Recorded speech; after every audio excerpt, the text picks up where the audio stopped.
Welcome back to Cricket for Americans. Nick here. Gabe, Guytone Day, baby. I brought it back. That's right. Not the Night Watchman, because we are the back. We the champions. Oh, that's right, baby. The champions. Oh, I'm feeling myself right now, Nick. We are here for another installment of R3 Wickets, baby. The West Indies back on top where we belong, handing a beat down to England. Toma! Holy cousin, Nick. And you know what? You guys are going to be like, calm down, Gabe. It's 2020. Seriously. My accents are horrible. It's 1-20 win. You know what I say? I'll take any win. The West Indies lost 9 matches in a row. 9. Well, they won 1 out of the last 9 before, or 2 of the last 9 counting this one. Nick, 9 times. He's been absent 9 times. 9 times? I don't remember Ferris being absent 9 times. That's what it feels like to be a West Indies fan. But not today. Not today. I'm so excited to talk about this match. I had to bring out the championship belt because we back on top, West Indies, where we belong. And Nick, I am so excited. How are you today, my friend? I'm glad that you finally calmed down from your whole tense, all that kind of experience you had watching the match. I'm doing great. Feel bad for England, but, you know, things are bad for England, so you might as well let it just keep going. Doesn't matter the format. Doesn't matter anything like that. It's bad right now. It's just bad if you're an England fan. But if you're a West Indies fan, I mean, you have gone through some dark days yourselves recently, talking about Ireland, talking about Pakistan. It's been rough. But to beat the number 1 ranked T20 World Cup ranked team, England, in this kind of fashion, to get some revenge for how the match went in the World Cup between these two teams, that's impressive by the West Indies. I know you're going to talk all about the things that you love to see. I'll try to find something. I'll try to find something for Team England, but we're going to check this out. I'm going to jump right into it. I'm going to punish myself right now. I'm going to go into what I hated right away. So I'm not doing this whole positive, happy-go-lucky nonsense right now. Start off with positivity. Get me some popcorn. If you want to know how I truly felt about that first innings, check out our live stream. Just skip until you see me pop in, because I give you a news alert of 4 things that were happening, CFA news. None of it was real, but it felt good to get it off my chest. England. I mean, I talk about India's tail end being garbage, right? Garbage. England's tail end was the only thing that did anything because everyone else was horrible. Jason Roy, he felt good about himself because he got a 6. Oh, look, Mom and Dad, I got a 6. Now I'm going to throw away my wicket. Cottrell got him. I think it was the last ball of that first over, too. You couldn't survive the first over, for crying out loud. Gets a 6, then gets a wicket. I've seen that strategy somewhere. Tom Batten comes in. Don't worry, guys. I'm going to batten the hatches here. I got this. No, you don't. 5 balls. You throw away your wicket. Don't mess with Holder. Then Vince comes in. He's the winner of the day. He lasted 12 balls before he threw away his wicket. Moeen Ali comes in after, I think it was Batten that went out. Throws away his wicket the very next ball. Golden Duck. I don't know why he can't perform without MS Dhoni whatsoever. So before Morgan comes in, and he saw like 12 balls before he got anything or something like that, you're talking about 24 runs from England. I think they got 26 in the power play, and there are 4 wickets. Exactly. Okay. Then the captain, the guy you pay all the money to, gets you 17. At that point, that was the high score. Billions, I'll only give you 2. Dawson, I'll only give you 2 until your tail enders. I mean, we were honestly, seriously thinking they're going to get their lowest score they've ever gotten in T20, which was at that point 80. Well, they survived that. They passed the Trident line, but they got 103 in an innings, for crying out loud. Oh, horrible. If it wasn't for your tail enders, you would have got 70. Cut to the Trident players right now looking at Nick saying, what are we going to do? What are we going to do? Trident / Royal / whatever you want to change yourself to next year. Look at your performance in the last 2 years. You know exactly what you did. I choose you as my squad after you win a CPL championship. Look at your record. And then, oh yeah, that's right. That's right. Okay. So continue on. And it's nothing good, right? It's nothing good. And then on the bowling side, everyone's like, oh, the West Indies, they do fall apart. Now our bowling attack, Our Pacers are really going to show them something. They managed 1 wicket. 1 wicket. Because they had nothing. They had nothing besides Dawson's 15 appeals to have any kind of excitement off anything. It was bad, like Gabe says. Bad, bad, bad. I mean, it was horrible. It is deplorable. I can't think of any other synonyms right now for how bad it was. England showed up. They stunk it up. The whole entire England cricket is in disarray right now. They came in with the number 1 test or T20 ranking for the World Cup. And this is what they do. I just want to piggyback a little bit on what you mentioned earlier. Right now, in the English locker room somewhere in the Caribbean, they've got the song playing, "Hello, darkness, my old friend." Because it's all darkness over there, Nick. It's all bad. Let me tell you how bad it is. Tell me. Chris Jordan outscored their top 4 players. Jordan put up 28 runs. The top 4 batsmen, their 2 openers and middle players, put up a combined of 24 runs. That's embarrassing. That's absolutely embarrassing. There's just nothing else to say when it comes to that. All right. On my West Indies side, all right, what did I not like? Well, you know what, Nick? It's actually going to come back to that. I think you have to, if you're the West Indies, try to finish that game a little bit quicker as far as taking those wickets. Okay, it took Jason Holder all the way into the 19th over to get the wickets, and I think that the biggest thing I would have liked them to see them do. Like, I get it, all right. Jordan is no walking wicket. He's no Stuart Broad with the bat, all right. He ain't Boomer with the bat. My man can swing. You know, think about other guys that can't swing the bat. He's no Shannon Gabriel, okay. He can swing the bat. But you cannot let a tail ender go off on you for 28. Oh, by the way, Rashid also got 22. Those are runs you cannot give away, especially if this was a tighter game or a closer game. Those could be costly runs. So I would just like to see that cleaned up as far as the bowling is concerned. All right. I think, and this is just me personally, if I was Pollard, I might have taken 1 more over myself. Okay, and Shepard he got wickets, but he was a little expensive at 8 overs, he got 1 wicket, 3 overs, 25 runs. So I might have taken, Pollard could take wickets as well. So I might have gone to myself 1 more time, or maybe gave Odin Smith, another over. With that being said, there's not much not to like, Nick. It was a great performance by the West Indies. I know that you may feel differently, so I'll give you a minute to pick it back up on what I said I didn't like. As far as the West Indies is concerned, but it was just the bowling attack. Sometimes I felt like, especially when it comes to these tail enders, you got to attack the stumps, right? There were a couple of balls that were so easy for Chris Jordan and Rashid to say, nope, those are wides. I'll let it go.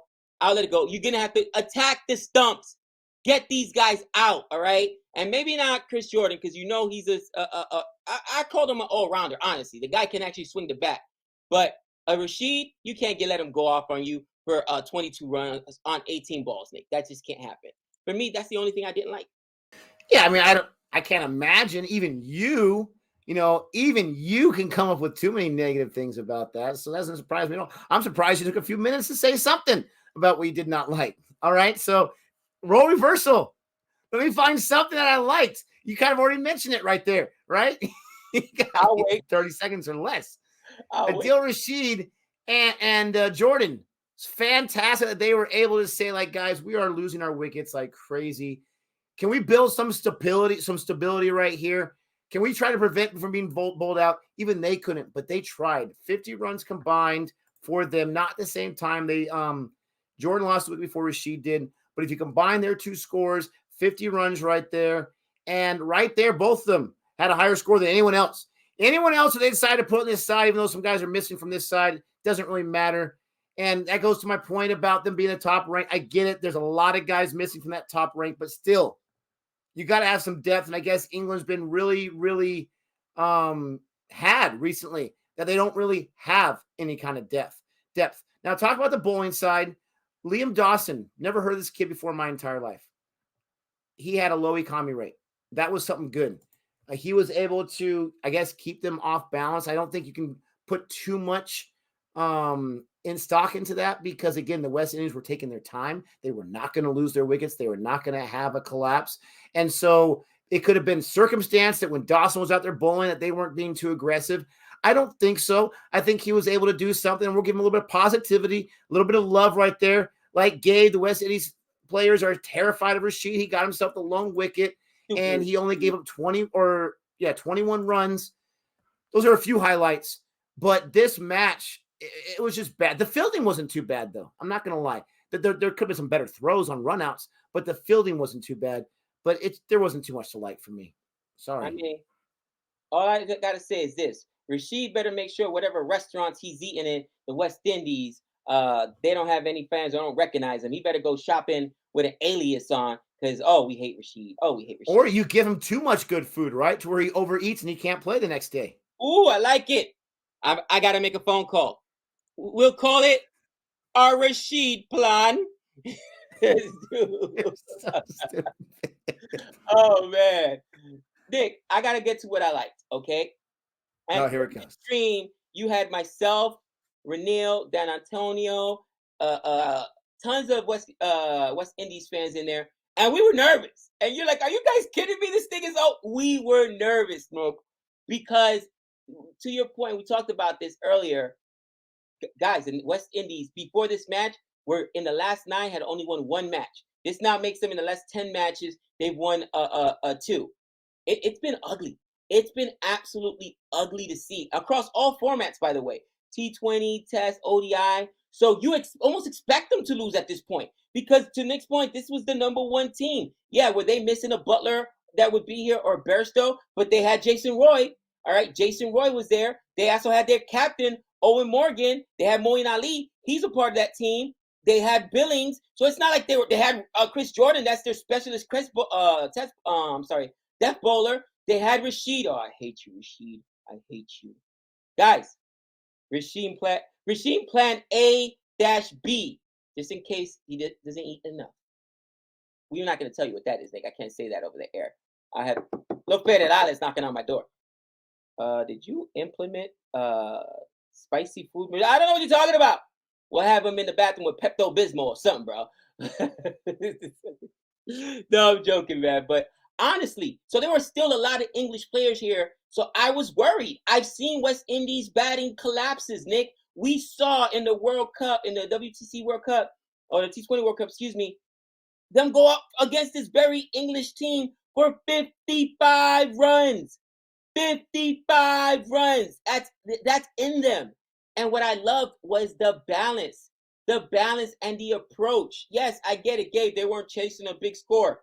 They still had 2 overs to go when they won this game, and realistically, they could have turned it on much sooner. They played what's the word, Nick? Very, very, very cautious, but at the same time, they played smart. Extremely cautious. I have not seen that much running in a West Indies game.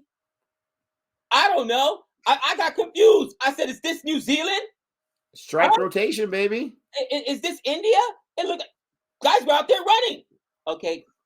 For everybody to be fair, Pollard never got to the strike, so maybe Pollard would have to run those singles and those 2 runs. But you know what I'm saying? I've seen games where guys will literally, Nick, take dot after dot, and you're like, why can't they put the ball in? Oh, they did put the ball in play. They just chose not to take the single because West Indies don't. Gabriel, do you understand that there was 8 men that did not get to strike? 8! I hear you. That's amazing. Okay, I can't remember the last time an opener completed the game, not out. Yes. Oh, I am so happy about that, Nick. Not just it's that the mentality changed, and I don't care if they lose the next game, but as long as they play with the same mentality where they're not. This is why I don't understand what England did. We got out to England the same way. This boundary ball, where every single shot needs to be lofted in the air. You're trying to pull every shot for a 6 or 4, and that's how you get yourself out. It didn't work for us in the World Cup against England. Why would it work for England for England right now against us? That's just, I don't understand. All right. And if you go back and watch that, it's the stream, guys, or watch the recap, it was 6 hit by the first Jason Roy, immediately gives up his wicket. In the next at bat, it was Banton, I believe. He gives up Jason Roy got bowled out by Cottrell. He did the I love Then it. it was Holder who got out. Tom Banton caught by Perron. He hit a 4 right after that. Tried to go again. Got him. There were at least 3 wickets taken that way, Nick, in the power play where they're trying to. It's either a boundary or a wicket. They went 24, Nick, for 5 in the power play, and in the power play there were 6 wickets taken and 5 wickets taken and 6 boundaries hit. That just tells you all they were doing was trying to hit a boundary or get themselves out. That's crazy. That's unacceptable. Role reversal. Absolutely. So for me, I love that the West Indies did a better job about that. And I am when do I ever credit batting? When Holder got a 4 for, and he's not the first thing that even comes out of my mouth. It's Brandon King. Thank you. His second 50. He got 67 for us, I think, in a T20 or ODI recently. But he's relatively new. Hadn't heard of him. All right. I finally got to see him play. 52 on 49 balls. Took his time. Got himself a half century. Shy Hope lost his wicket to Rashid. I hate Rashid. But again, last in this partnership, 25 balls, 20 on 25, 80 strike rate. But he did his job. And then the last guy, Nicholas Perron. Nick, we've probably had a stretch, if you remember, in the IPL, where the joke was how many balls, not how many overs, how many balls will Nicholas Perron see? Because he kept getting out on a duck, on 5 balls, on 3 balls. Wow, he made it through a whole over. It was bad. It was bad. This was a different Nicholas Perron. This was a Nicholas Perron rotating the strike, hitting the ball on the ground much more than I've ever seen. And he can't help himself. There were a couple balls he lofted in the air. And every time they went up in the air, myself and all the other West Indies fans were like, no! Okay, it dropped safely.